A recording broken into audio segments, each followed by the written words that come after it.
All right. Today, what I'd like to do is to spend a little bit of time going through some more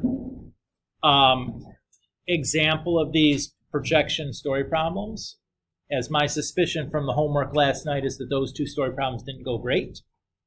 And there's a few more in that homework set that I want to kind of give some more examples of on how to deal with before you try those. And that's kind of my plan for today. Okay? All right. So these notes that I'm going to go through on this PowerPoint, I'm going to put up on PowerSchool also, so you'll be able to view these again.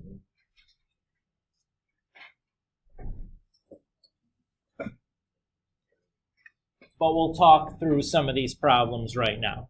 Okay?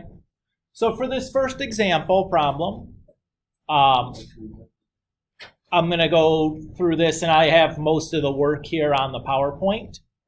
The subsequent ones, some of the intermediate steps I've kind of cut out, just FYI, but we'll talk through them verbally on kind of what we did to get those things, okay? It's the 30th. So read this first story problem for me. Take a moment, just read through this. And while you're reading this, what I want you to think about is the number of vectors that you hear when you read this. So how many vectors are going on in this problem?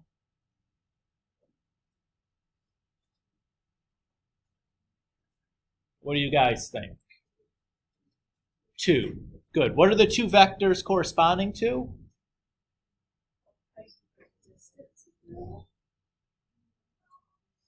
No, not really the height and the distance of the hill. The hill is one vector itself.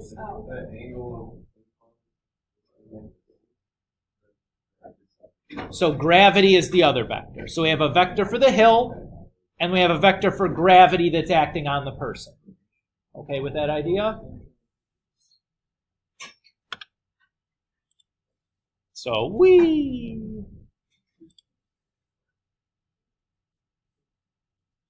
So one vector is for gravity, and one vector is for the hill. This vector for gravity always pulls straight down. So the magnitude of that vector is 135, the same as the weight of the individual and their sled. And the direction is 270 degrees. Why is that?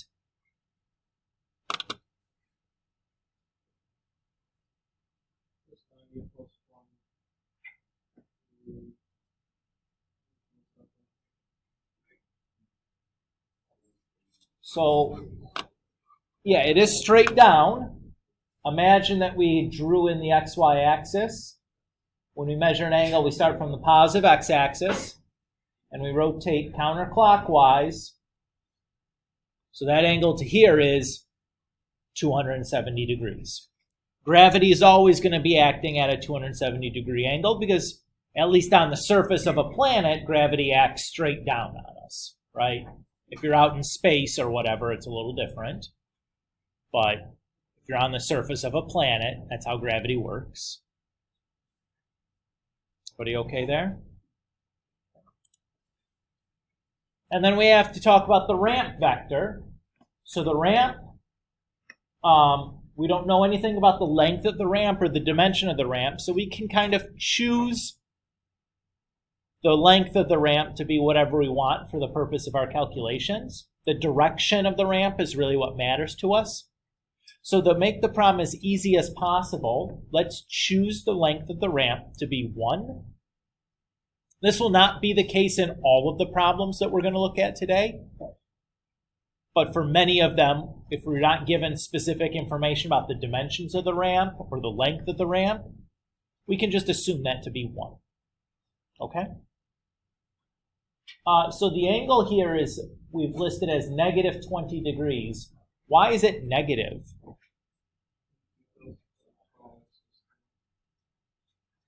So if we go back and read the story problem again,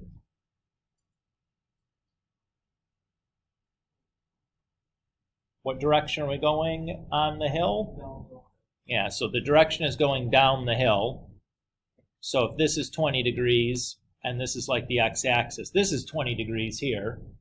So you could write it as like this direction and say it's 340, or you can write this direction and say negative 20. Is everybody okay with that idea? So this is, again, first semester idea of like how we, come on, how we measure some angles. So now I'm going to use my formula to resolve these vectors into component form. So this formula is the magnitude times cosine of the direction, comma, magnitude times sine of the direction. So for vector u, I end up with the component form 0, negative 135. And for vector v, I end up with 0.9396 and negative 3.420.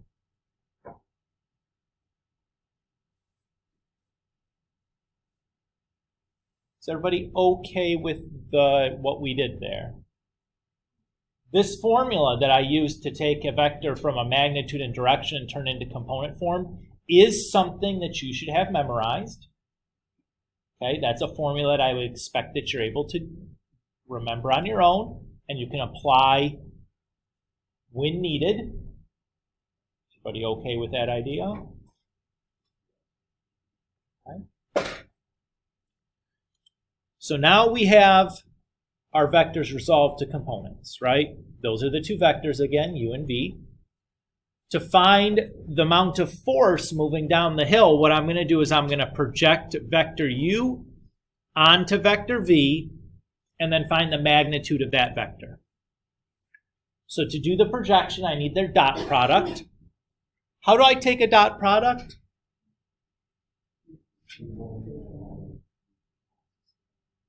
You multiply the x's together and you multiply the y's together and you add them up, right? Everybody's good there? Okay. I also need the magnitude of v squared.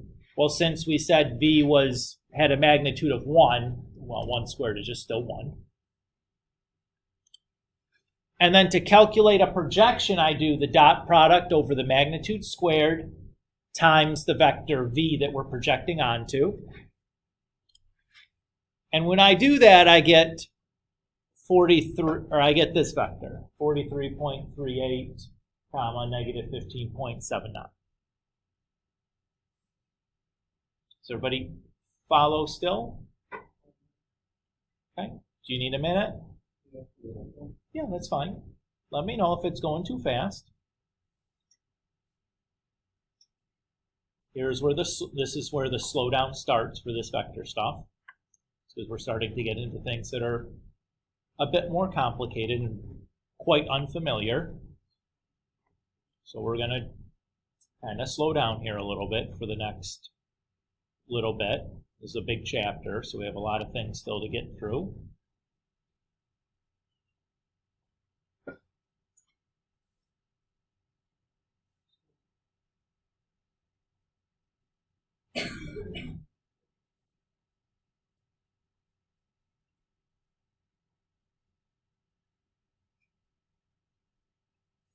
Okay.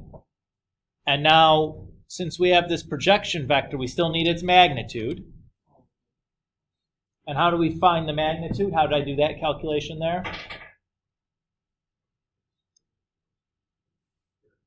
Yes, very good. It's the square root of a squared plus b squared. So the x is squared plus the y squared, and then we square rooted the whole thing. That's how I got the 46.17.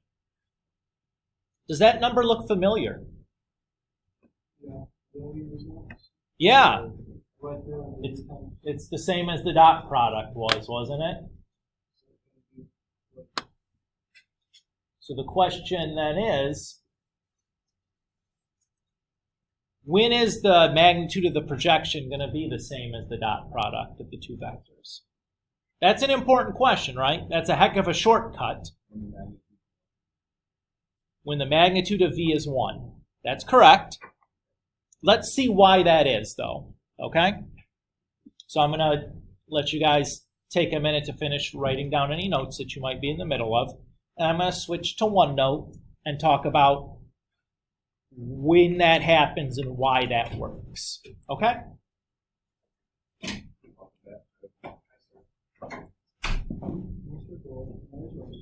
Sure.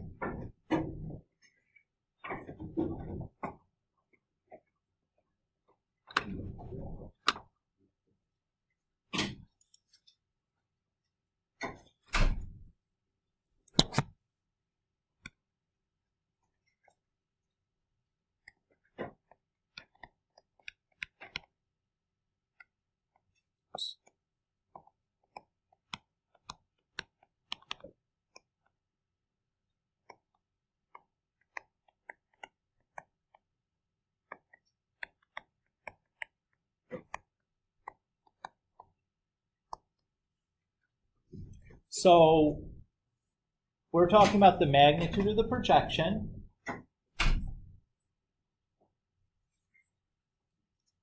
We have this formula, right? I've just slapped the magnitude bars around the projection formula. And then let's see what happens if V is equal, or the magnitude of V is equal to 1.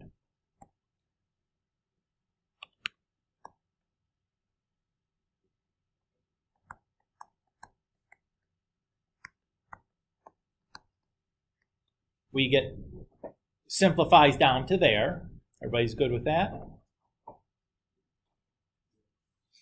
And what kind of a quantity is U dot V?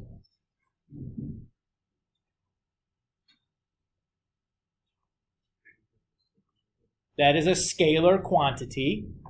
Because it's a scalar quantity, guess what I can do with it? I can pull that outside of the magnitude bars, right? Because if a vector is, 3 times 5 units long, well, that's the same thing as taking 3 times the magnitude of that 5-unit vector, right?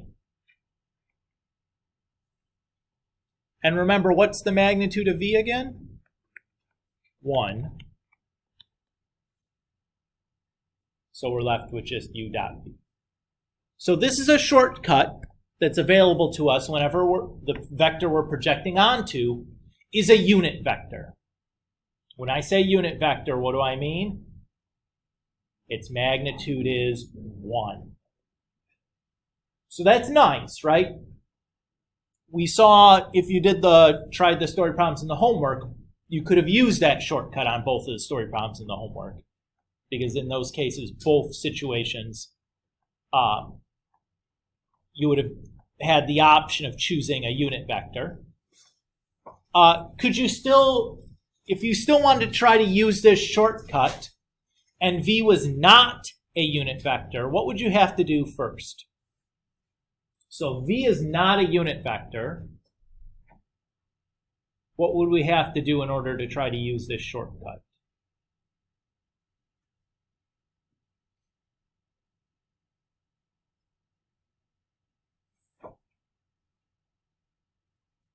When does this shortcut work? If V is a unit vector, right? If V is not a unit vector, what would we need to do to use the shortcut? Well, you'd need to find a unit vector in the same direction as V. Does that sound familiar? Because we did that in the first section, right? Oh, yeah.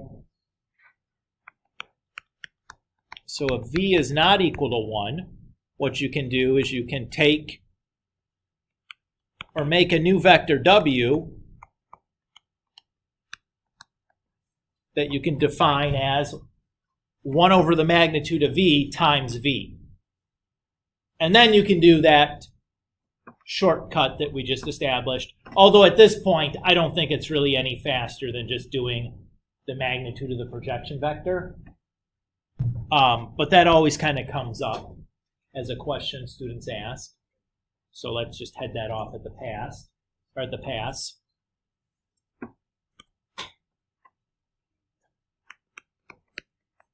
So then if we do this projection, this is going to equal to u dot w.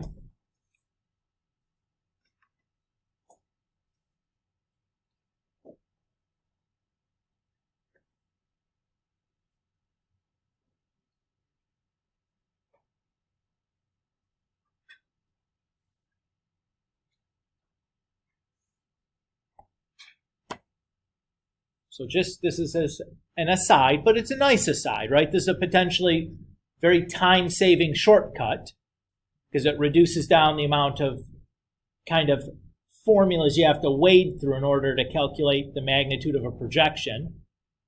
If it's a unit vector that you're projecting onto, you can cut through a lot of formula and just take a dot product and be done with it, which is nice. And that's a shortcut I'd encourage you to use. You have to be careful because it doesn't work every single time. You have to be projecting onto a unit vector. Or you can do just by definition and find the projection and calculate the magnitude. That will always work regardless of the situation. But it's a little bit more steps, right? Okay. So let's go back to our PowerPoint here.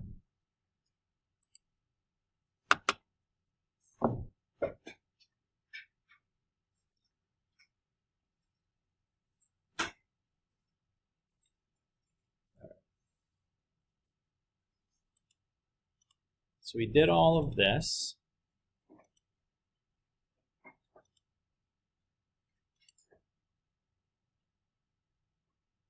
Okay. Let's look at the next example. Take a moment and read through this question.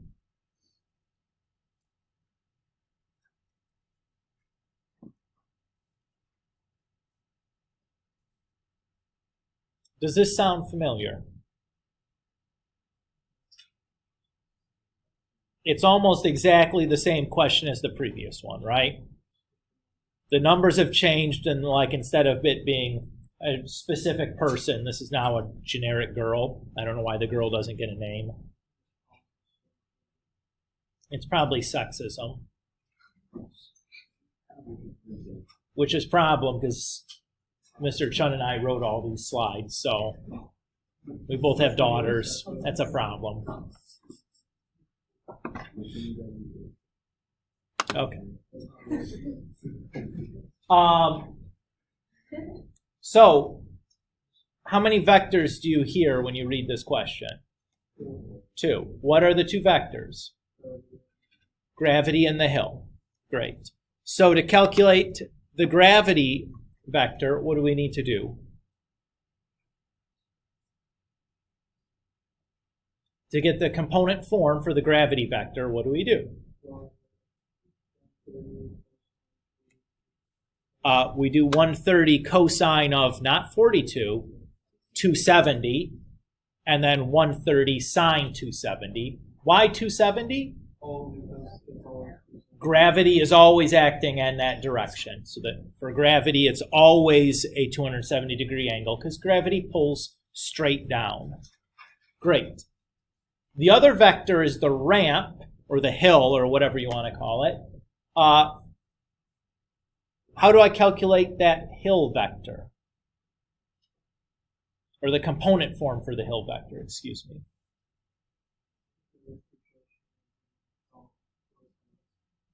One cosine negative 42, 1 sine negative 42. Where's the 1 coming from? That's the length we're choosing for the hill in this case. So when you do that, this is the result. So these are the component forms after we do that calculation. I didn't write down how we did that calculation, but we talked through it here verbally. Is everybody okay with this? Could I use the shortcut here?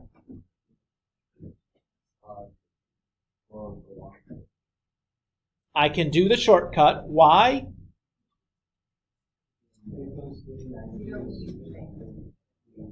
Yeah, v is a unit vector. So to calculate the magnitude of this projection, I can just do the dot product of u and v. Okay, that's available for us to do here. Now, I did not do that here. I did the projection and then calculated the magnitude because I don't know why. But you do not need to do it that way. You could certainly just do the dot product. When you do the dot product of those two vectors, you will get 86.899 pounds. Or you can calculate the projection vector and find the magnitude of that just through your definitions. Either is fine.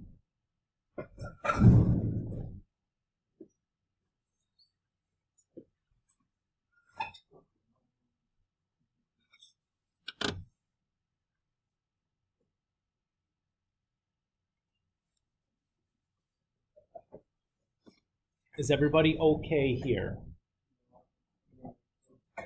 You need a second? Okay, sure.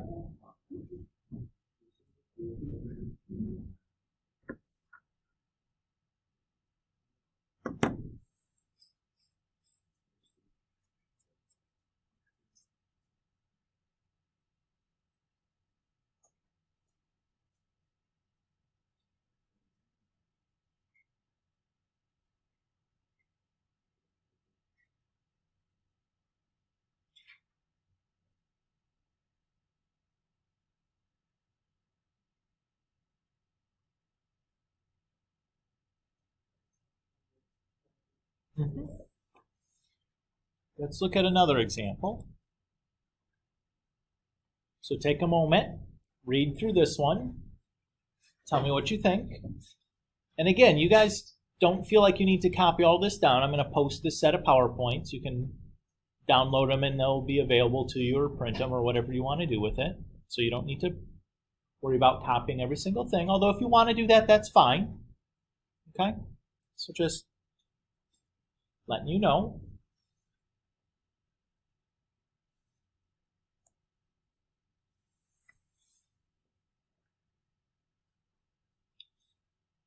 So when you read this problem, how many vectors do you hear? 2. There are 2. What are the 2 vectors?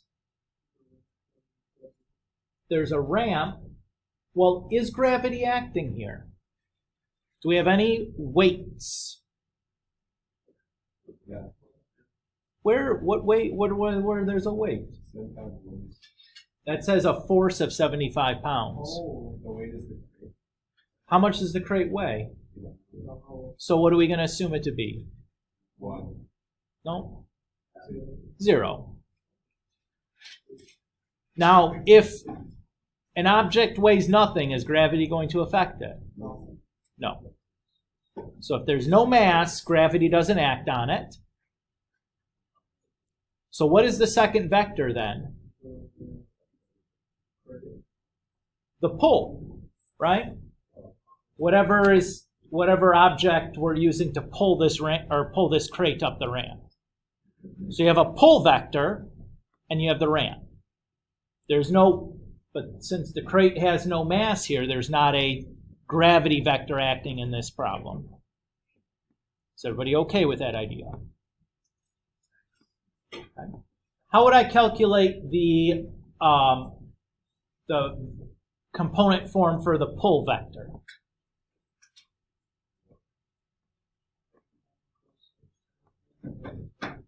Not 1, 75 cosine 25, 75 sine 25.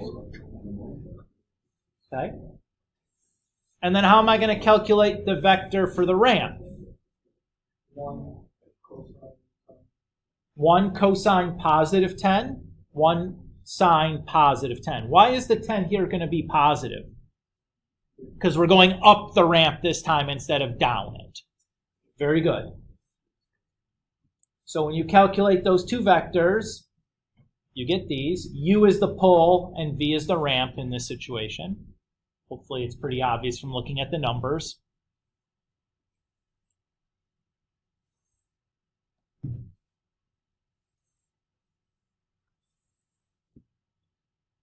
Since the ramp vector is a unit vector. What can we do to calculate this, or the magnitude of the projection? You could just do the dot product of these two vectors, right? Or you can calculate the projection vector and find its magnitude. They're both going to give you the same answer. Thank you. So if you calculate the projection vector, you get this. And if you calculate its magnitude, you get that. So that's our answer. Remember, the formula for calculating a projection is the dot product over magnitude of v squared times vector v. That's how we're getting this vector. And then to calculate its magnitude, you do x squared plus y squared, and then all square rooted.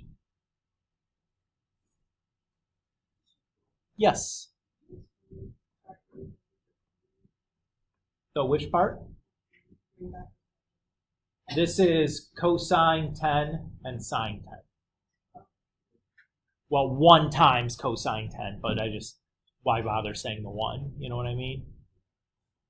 So this is the ramp vector here, Ange. So whatever vector we're projecting onto, the subscript for our projection is always going to be the ramp. Okay, because that's the surface that, all these forces are going to be acting against.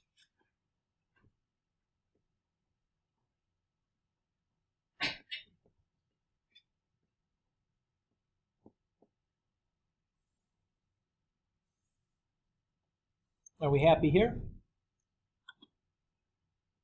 Okay. Next example. So take a read on this one.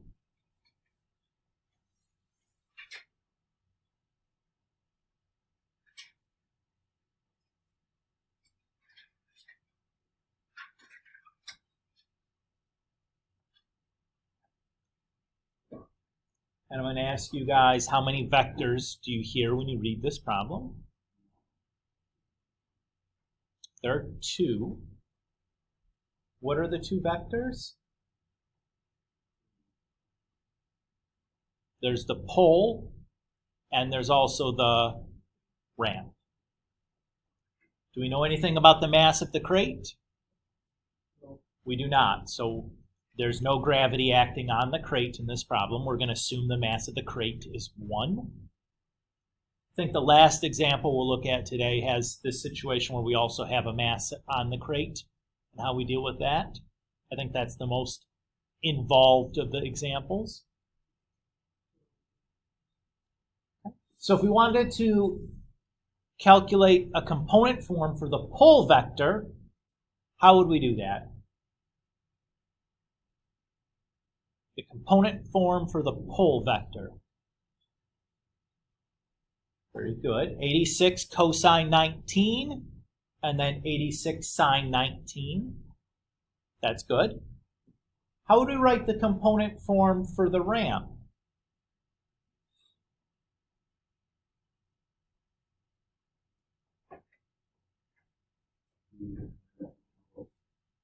Easier than that.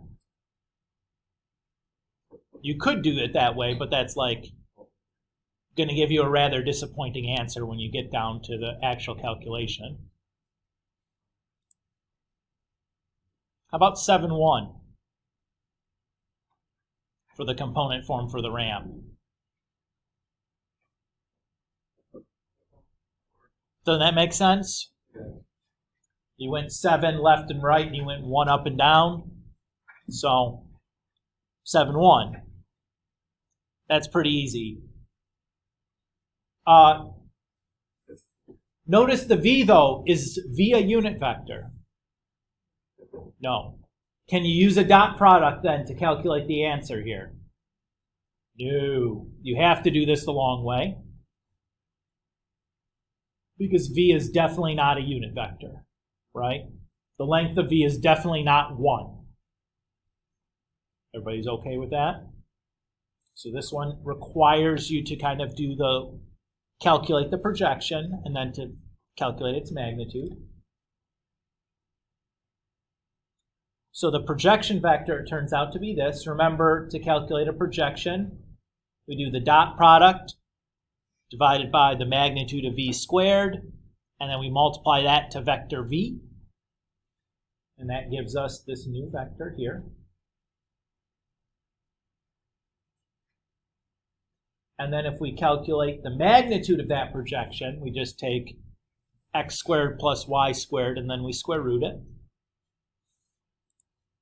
So that's our answer, the 84.46.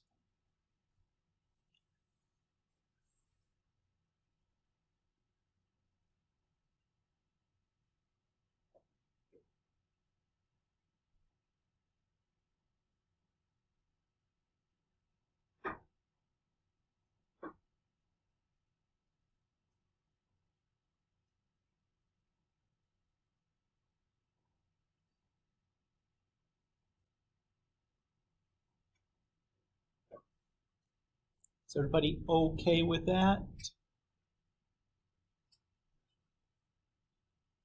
And it should be obvious upon reading a story problem, a situation where the length of the ramp is not 1, right?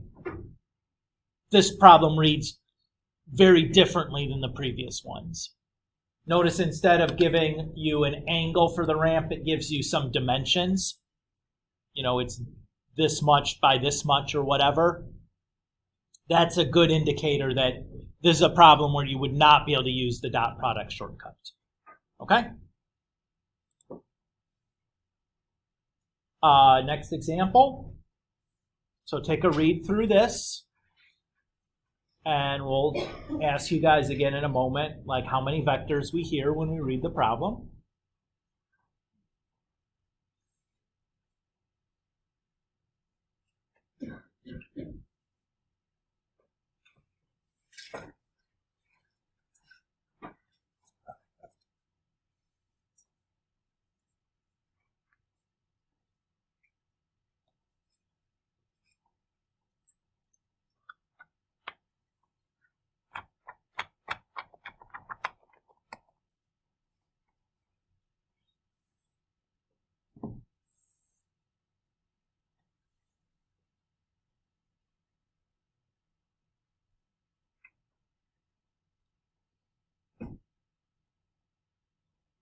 How many vectors do you guys hear when you read this problem?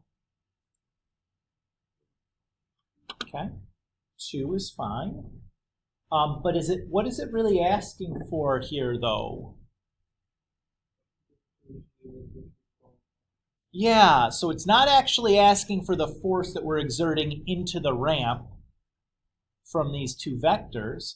It's asking for a different force, right? Is that going to change what we need to do? Yeah, so let's think about this for a moment. If I just set an object on a ramp that's, you know, smooth and relatively frictionless, what's going to happen to that object? It's going to slide down, right? I'd have to exert some kind of force upward to keep it from moving. How much force would I have to exert upward? At least as much that's exerting kind of downward into the ramp, right? So my answer here is going to be at least as much as what gravity's exerting into the ramp. So it's going to be basically the same problem, right? It doesn't really change anything here. I need to know the force that the car is exerting into the hill from gravity, and the force that we exert pulling up has to be at least that much. Everybody agree with that? Okay. So, hopefully you hear 2 vectors here. We said there were 2. What are the 2 vectors going on here? Gravity and the ramp, right? Okay, how do I calculate the ramp vector?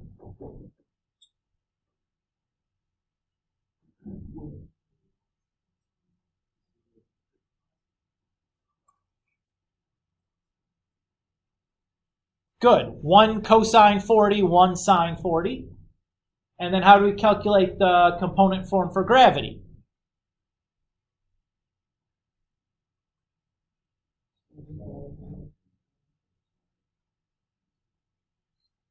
$7,000 cosine 270, 7,000 sine 270. Remember, because it's a gravity vector, the direction is always 270.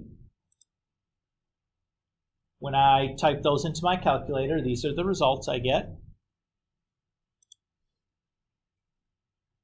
I could use the dot product shortcut here because V is a unit vector. Or I can calculate the projection and find its magnitude. Yes, Alicia? 7,000 cosine 270, 7,000 sine 270. You're welcome. It's always magnitude times cosine of the direction and magnitude times sine of the direction.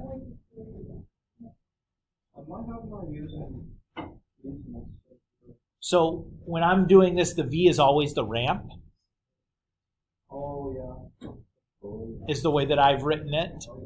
I mean, it doesn't really matter as long as you're using them appropriately in the formula. But the thing you're projecting onto has always got to be the ramp. So in the projection formula, whatever symbol you use for the ramp needs to be the subscript. So it needs to go wherever the V is in the projection formula. Okay with that? So you just have to be a little bit careful about that. But this problem, although sounded different than what we had been doing, really the same problem, right? Okay.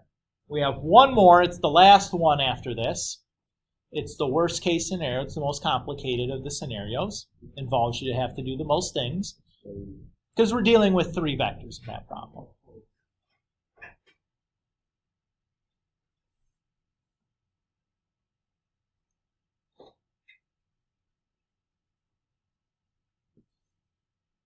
Am I good to switch? So take a read through this.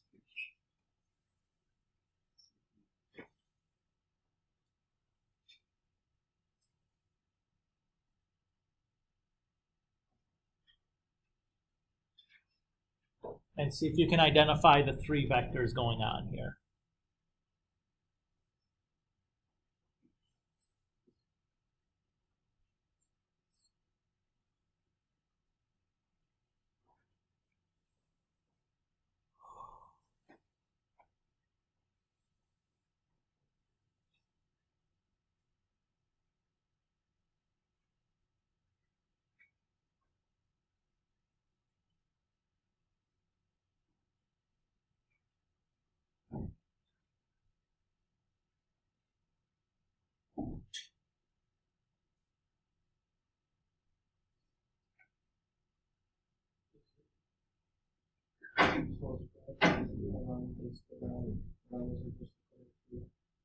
So there's gravity acting on the crate. There's the ramp. And then we have this pull that's acting on the crate, right? So those are the 3 vectors. So if I wanted to calculate the component form for the pull vector acting on the crate, what would I do?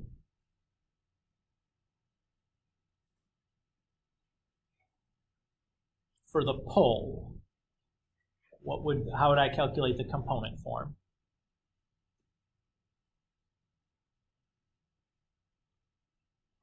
$150 cosine 35, 150 sine 35, right? How would I calculate the vector for gravity?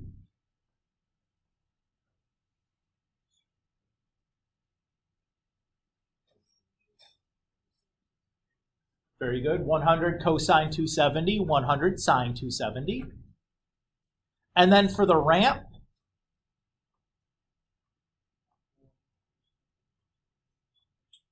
good. 1 cosine 15, 1 sine 15.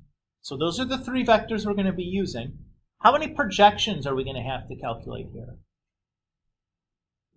we're going to need two projections. We're going to need the force of the pull projected onto the ramp, and then also the force of gravity projected onto the ramp. What are we going to use? What are we going to do with those two projections then? Well, let's think about this. Generally, what direction is the pull acting? Up or down? Generally, what direction is gravity acting? Down. So we should be subtracting because these are opposite direction forces, right? Which one should I subtract from which? So I'm going to have the pull projected onto the ramp minus gravity projected onto the ramp. So the pull that's going up should be positive. The gravity that's projecting down or acting down should be negative. Everybody's okay with that idea? So I have it set up this way. So I have the weight of the crate acting down onto the ramp. I said crane instead of pull, I guess. I don't know why. And then for our final answer, we'll have the pull minus gravity. And I have in parenthetical here, if this is positive, it means that crate would be moving up the ramp. If it's negative, the crane isn't pulling hard enough to move the crate up. It's still going to be sliding down.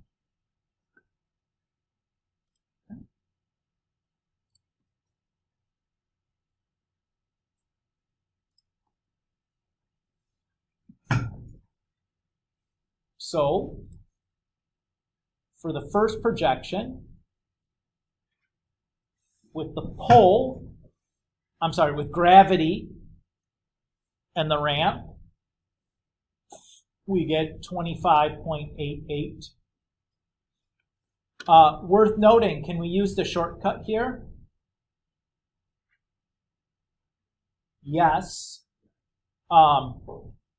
And worth noting here, if I use the shortcut, I'm going to get a negative answer here, which is fine. Or you can just add the two at the end instead of doing the subtraction, right? Either way of thinking about it. But because this is a force acting downward, we're going to end up with a negative answer there.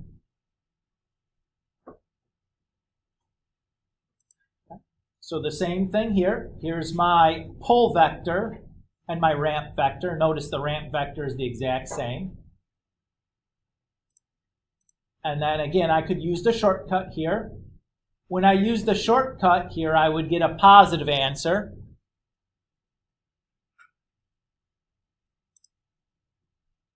And when I subtract these two answers, I get 115-ish.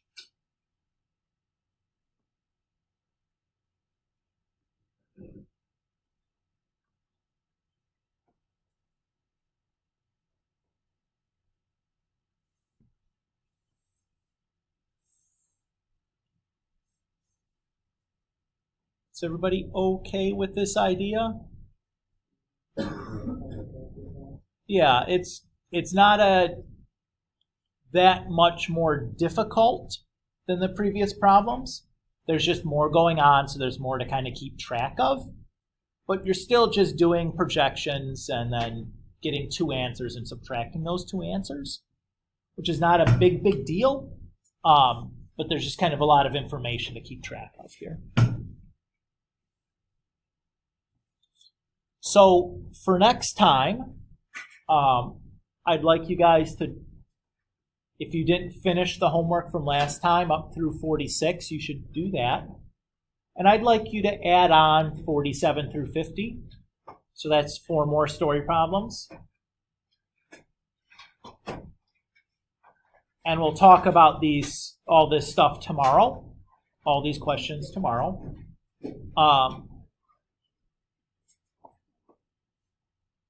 Okay with that?